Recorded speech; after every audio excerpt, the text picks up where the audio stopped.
Hi and welcome back to another episode of Diet Culture Can Fork Off. Today I'm doing a Q&A. It's my episode, so my Misfit group are now in their 4th week, and I'm going to do a podcast each week, and I will continue this as well with the questions that come up in the group. I'll be covering as much as possible because there's loads of amazing questions and conversations in the group chat as well of different subjects, which I think are important to cover. So I've been picking out a few each week to cover on the podcast for my clients that are in the group, but also for everyone listening, so you can get some tips and suggestions as well. This is the kind of stuff that comes up in real life, you know, when you're trying to unfuck your relationship with food and your body, all those questions or experiences or what's going on when you're actually trying to work through it. So let's go straight into it. So there was another question around figuring out healthy, quick, on-the-go snack foods and meals. I know we covered meals already last week, so I thought snacks would be a good go, and actually on-the-go meals as well, because I've got a few ideas here. So first of all, sorry, Bodhi is lying on my leg, so that's why I keep looking down if you're watching the video. Anyway, one thing that works really well for people that are on the go, and this could be like my clients that may be working shifts or they're on their feet, they're in between clients. Bento boxes are an amazing way to have things on the go. So if you don't know what a bento box is, it's kind of like a box that is separated into little compartments. So it's like a lunchbox, but you can put little snacky things in there. It's also great for a bit of a dopamine hit if you prefer like lots of different textures and stuff as well. But you could put in things like chopped up, carrot sticks in one. You could put grapes in another. You could put some source of protein in another one. Maybe like, like bits of ham or bits of chicken. Baby bells are another great one. Things like that. It's just all like separated out. I don't know obviously what kind of snacky things, like edamame beans and other things like that. They're like good source of protein. So think about like, how am I getting my protein in? Is there like my source of fibre or my fruit and veg? Is there like, the healthy fats and stuff like that? Having a bit of a mix. Things like the dips, like hummus and stuff like that, you can put in there with the carrot sticks. But yeah, just chopping things up as well, so you can literally like pick at it.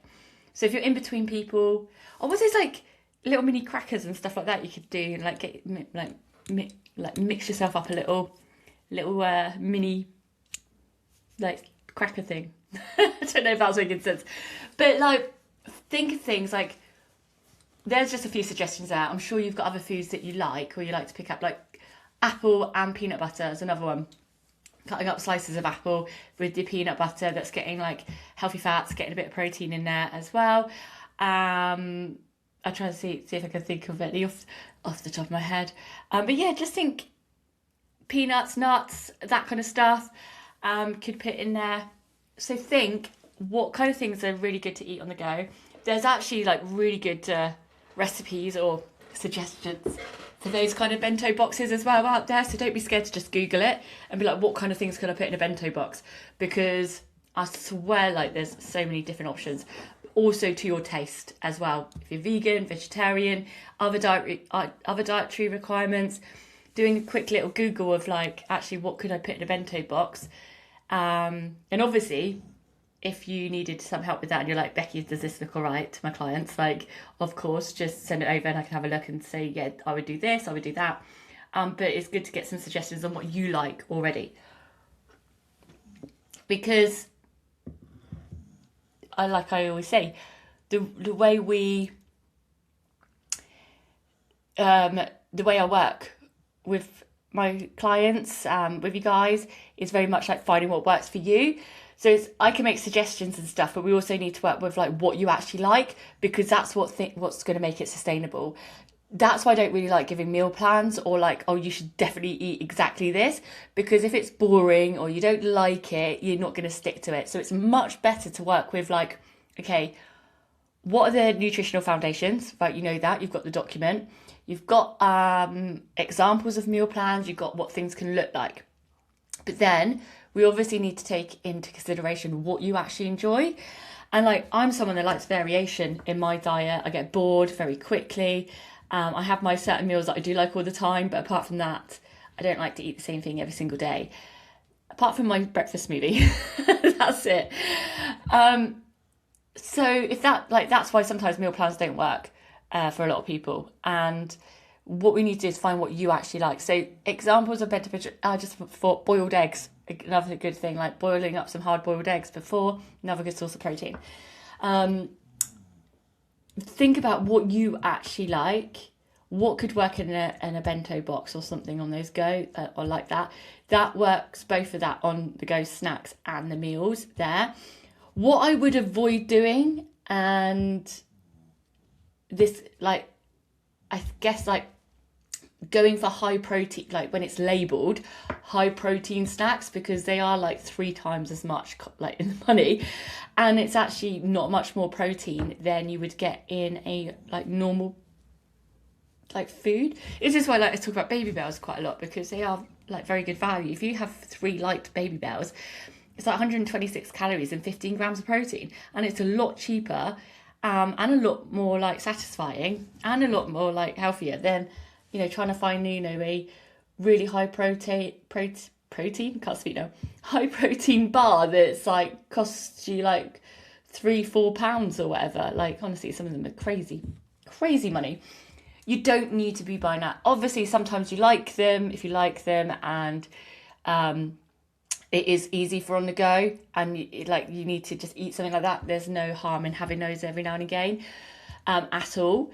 But if it's not something you enjoy and you do find them quite costly, then I would look at different options. And don't say like things like the nuts, the like Baby Bells, the hummus and the peanuts and all that kind of stuff, like I just mentioned, will give you. But do check the labels when you're thinking about these high protein snacks as well, because a lot of them you will see it's like high protein snack and it's like got 3 grams of protein in, because it's how they label is done off percentages, so it can be quite misleading, and that's how they can sometimes advertise in that way. And you don't necessarily need to buy high protein this, like they do it on everything now as well. High protein noodles, high protein what's it called, pasta. But then I'm like, but I'm adding protein to my pasta anyway. I'm not going to pay 3 times as much for some noodles or some pasta when it's probably only got like 3 grams of protein in per serving. Like, there's no point. Okay. And I was saying this with love. Like, I'm someone that used to buy high protein everything, and then I realised that it was absolute bullshit. A lot of it. And you know, like I called out the supplements the other week, so I'm calling out this. Do not fall into the trap. Some things, fine. Other things, just make an informed decision. Is this actually worth it? If it's only got 3 grams of protein in, are you adding other protein in anyway? That's what I would focus on. Hopefully that helps. So bento boxes, go and check out bento boxes. And for this client, I feel like that would really help as well. So something else that's come up in the group chat this week, one of the clients has had a bit of an emotional roller coaster. Had a couple of losses that were close to her. And obviously that does take a mental and emotional toll, one that I don't think is talked about enough. Now, rather than trying to push through your workouts or push through like needing everything to be perfect, this is the time to really look, 1, to protect your energy, and 2, to make sure you are resting and recovering and do things that actually fill your cup. I've been through it as well, where I've had some awful times going on in my life, and that drain is real. Like, when you're like emotionally exhausted, you feel drained, you feel a bit of a shell, you haven't got much energy for yourself, and you, like, no matter how much you sleep, you never feel rested enough. So that's your body telling you, like, it's giving you a sign. And usually diet culture has taught us a lot to ignore those signs and just push through, but that's actually going to be more detrimental to your health. And it's something like with the one-to-one clients, I talk through like rest and recovery and how not to feel guilty and what the burnout signs are to look for. But if you're feeling like drained, you're feeling detached, you're feeling overwhelmed, you know, maybe it's that brain fog as well, lack of motivation, you know, that could be all this kind of core signs of burnout, and like obviously the emotional exhaustion and emotional strain, mental strain comes into that as well. So what you need to do is prioritize your physical well-being as well. So obviously trying to get a good night's sleep as much as you can, calming bedtime routine, dimming the lights. I don't like bright lights on. I don't know who does. I suppose most of the people I talk to don't. So like making sure you have dim lights on in the evening, reduce down your screen time so you're not watching or scrolling on your phone or watching TV to the point that you go to bed, like having a gap of an hour or half an hour at least to have that time away from those screens. Making sure you are winding down as well. Reduce caffeine down in the afternoon. Like caffeine does stay in your body for like 8-10 hours after you drink it. So I don't drink. I have like tea in the afternoon sometimes, but coffee and stuff. Like I'm a bit funny with coffee anyway. I do like my coffee, but I can't drink a lot of it. So just make sure you're not having anything like that in the afternoon. I can't drink Monster, things like that either. It just seems to be a bit crazy. so if you like reduce that down, and I'm someone that struggles with sleep. So yeah, avoiding screens, like making sure that you are winding down, moving daily as well. But what I mean, it doesn't have to be pushing yourself through this like grueling exercise routine. Keep it light. Going for a walk. I know this person has a dog, but going for a walk with your dog and cuddling your dog is absolutely so good for the soul, especially out in nature. Maybe cycling, yoga as well, because that can help with physical tension, like the build up. Like stretching, that kind of stuff. Just keep it light, because you're exhausted, your body doesn't have the energy to do like major workouts, so just keep it light. Balanced meals as well, so making sure you are prioritizing that nutritious food. Obviously that sometimes in these kind of times we can fall back into emotional eating or fall back into old habits that aren't aligning with our goals. That's normal. To feel that way and to feel that pull when you're tired, when you're stressed, that's when it's really hard to focus on not going back into those old habits that you're trying to break. So I always say to people as well when they're going through this kind of stuff, like, because I do the food journaling, or an option to track but not strictly, is to, it's okay to pull back on those things for a moment if you just don't have the energy, and just focus on the nutritional foundations that you've got hold of. Focus on like, am I getting my nutrient dense foods in, my fruit, my veg, my protein? Doesn't mean it has to be perfect. Obviously hunger levels might be affected at this time. As long as you're eating those and concentrate on those, doesn't matter like if you're like not getting the calories in or whatever like that. It's more important to focus on what you're having rather than trying to hit targets, okay? Because this is about supporting and looking after your body. Now, we need to start refilling that emotional cup as well. So taking breaks when you need, having a little nap. There's nothing wrong with having little naps in the afternoon if you can. So say, I don't know if it'd be like, oh yeah, sorry, I've got a mattress under my desk and I'm just going to roll it out in the middle of work. It might not be the same thing. But on the weekends or your days off, or if you do work from home and you have a bit more flexibility in your schedule, like could you have a little 20-minute nap at lunchtime? Like think about what you could do to help refill that cup. Doing some deep breathing exercises and meditation as well can help. Lots of guided meditations out there. I struggle to just sit there, so guided meditation works for me. I prefer a body scan, because you can go through your body and like see where all the tension is and stuff like that. So I highly recommend body scan. You can do a meditation on the breath where you're focusing on the breath, but for me, sometimes if I'm not in a very good emotional state, I can start panicking about, am I breathing right? So I find the body, if you're like me, body scan all the way, like do that. But I also talk a lot about your anchor points, and I know I've touched on this before, and I touched on it in my voice notes in the group chat as well. But do the things that support you, like What makes you feel good? What helps to keep you grounded? Maybe that is the walk with your dog every day. Maybe it is taking a few minutes to do some breathing exercises. Like, what fills your cup? Make sure that those are kept in to your daily habits. I know when I was going through a very emotional time, basically had a bit of a emotional breakdown. That's the only way I can really describe it. Exercise to me is really important, and it helps me feel grounded. It helps me connect with my body, if that makes sense. Like, so I get out of my head and I'm in my body, which is really important sometimes to do, well, a lot of the time to do. So what I did is like made sure, even though this was like a home workout because where I was at that point in time, I did that every morning, got up and did my exercise. Like, sometimes I didn't really push myself through, or I didn't really feel like it, but it was something that just helped keep me grounded and kept my head in the right place. So whatever that may look like for you. And also like grounding meals as well, like familiar meals that make me feel good. Like, for me, it's always pasta, but pesto pasta with like broccoli and chicken, like that kind of stuff was always really like grounding to me. Like, I don't need to think about it. I know it's getting my nutrients in, and it makes me feel good. So it's okay to just like go to those things.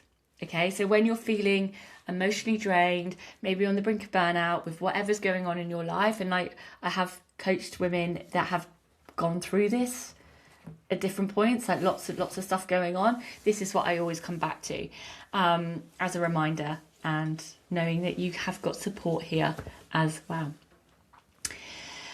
So last one I'm going to talk about today, because this was quite a big subject as well. These last two were quite a big one. How do you reconcile feeling good about your habits, nutrition and working out, and feel empowered in your body with the shock that you have when you see yourself in photos, when you hate the way you look at them? Now, I totally understand this, because photos is something that we don't have control over. Like, we could see ourselves in different angles that we may not be used to seeing, and we, and it can be quite hard, especially if you're not feeling quite confident in yourself or in your body at the moment. But this client as well, we've done a lot of work about building up those habits. Nutrition's in a great place, exercise is in a great place, more than it ever has been, which is incredible. But it's still that kind of mindset of like being able to see your body from it, because when we look in the mirror as well, remember, we only look at it from a certain angle, and sometimes, like, if we don't like it, we move, don't we, and we adjust. So when we see photos, like, we don't have that in place. So first of all, go, like, I would say, like, to make sure that keeps up the motivation and it keeps up like feeling that strong and empowerment. Remember where you were 6 months ago, a year ago, where you were with your food, where you were with your exercise, and what you've already achieved. Like, getting stronger in the gym. I know you're getting stronger in the gym, who this client is, and you know, the fact that you've really incredibly turned around the food habits, and you know, we're getting working on a few more bits around that. Like, just remember like how far you've already come, those amazing wins that you've already had, those changes, that they're incredible. It's just to refocus away from the body again and focus on what you've already achieved. Because if you're like always looking forward, you can't appreciate how far you've already come. So when things like this happen, or you're feeling a bit demotivated, or something happens that shifts your mindset, remember to look back and reflect on actually how far you've come in the first place. And we are working on health here and long-term sustainability, and we know that. So so I'm going to go through some other points here around like the mindset. So I've already kind of said about the camera shows us different angles that we're not used to seeing our body. Like, it's a bit of a, I guess, distortion there as well with that. And if you're someone that doesn't have a lot of photos or a lot of videos of yourself, seeing yourself in different angles can be quite shocking. So first of all, stop staring at the photo, okay? We keep going back and we stare at it and we find other flaws and we pick ourselves apart. So we need to really stop staring at it, accept the first impression, and then put it away or put it down if you can. I don't know if it depends on what you're using these photos for, I guess, as well. The second is reflect on the memory. Like, remind yourself that what the true purpose of that photo was. Because it wasn't just a photo of you, was it? It was a photo of a memory. And I know these photos that you've just taken, I can imagine the scenery to be incredible, because I know you were on a trip and where you were.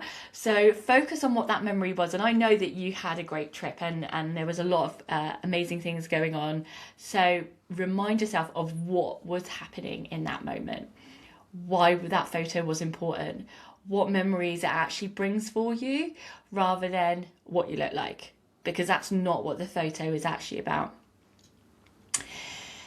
You can try taking more photos of yourself. You know, like they say, like exposure therapy, like thinking about, seeing yourself in different photos in different angles. Like, I think I used to hate my photo being taken as well, by the way.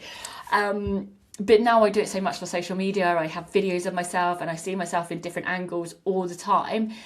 And sometimes I'm like, oh, I used to hate my chin. And it's not changed. It's still cause it can go quite double chin, like most people's. But I just don't care anymore. But that's how I look in different angles. Doesn't mean that that's how I look in every single photo. Just some of them are a bit like that. But that's what I would do, is just if you can, start taking more photos of yourself and appreciating your body at different angles as well. Okay. Now, there's a couple of things I know I did in the webinar as well, with the inner critic webinar that I did most recently at the end of May, 22nd of May, I think it's in the hub. That one has got 9 tools, I believe, on how to work through your inner critic, because this is what's happening. It is that inner critic as well that's going on. Things like the best friend test, like would you say that to a friend of yours? Focusing on the feeling as well, like I said before, focus on what the feeling was about that in that moment around the photo, rather than now looking at it as an observer. But what were you feeling when that photo was actually taken? You can do things as well, like recognize, that the camera is just the camera, and it's not a truth teller. How it captures that specific moment, doesn't show the whole picture. It only shows a 2D version of you as well. So yeah, I'd watch the inner critic one. There's loads of tools in there. That will 100% help with that module. And recognizing sometimes that we have been taught, this is why I talk about the body objectification theory, we have been taught to scrutinize ourselves, and especially when we see photos. Imagine when we look back, thinking about how we were reading magazines and those magazines were scrutinizing women, circle of shame, all that bullshit. Now we've been taught to do that to ourselves. So that inner critic, that voice that's showing you or telling you how to pick apart your body, isn't actually you. That was a learned voice. It's a learned behavior. So rather than getting swamped in it, start to observe it. Well, that's interesting, I'm doing this behavior. That's interesting that I'm focusing in on this. That's interesting that I'm scrutinizing my body like they did in the magazines and things like that. But that's the things I would do. Now, we can go in more depth with this on our one-to-one. I know this is one of my one-to-one clients, so I will be talking to you a little bit more about it. And from that, I think that's it. But I feel that's a really good point to end there as well. It's remembering that this body objectification is a learned thing. And we've been taught to scrutinize our bodies, to look at photos of ourselves and go into inner critic mode. What's the word I'm looking for? Not observer, but monitoring, body monitoring ourselves as well. So that's it for today. Great questions as usual. The group chat is popping off and I love it. There have been some incredible wins in Misfit Club. Like I said, this is their 5th week. So I just did the 4-week feedback week. That's the word I was looking for. Can't get my words out today. I've got a bit of brain fog, I swear. Anyway, I have just decided on my next launch date for Misfit Club. So if you're listening to this and you're like, actually, I get a bit of FOMO. I want to be in this group. The next start date is going to be the 6th of July. The waitlist is open. There's already a few people on the waitlist. For those on the waitlist, you'll get first dibs on my early bird price, which is £149 for the whole 6 weeks of coaching. After that, it goes up to £199. So if you are like listening, you're like, actually, I want in, I don't want to miss out again, join the waitlist. You'll be the first to know when those pop up for sale. And I'll put the link down below in the show notes. Any questions? Message me. Have a fab day. Let's go and rebel against diet culture.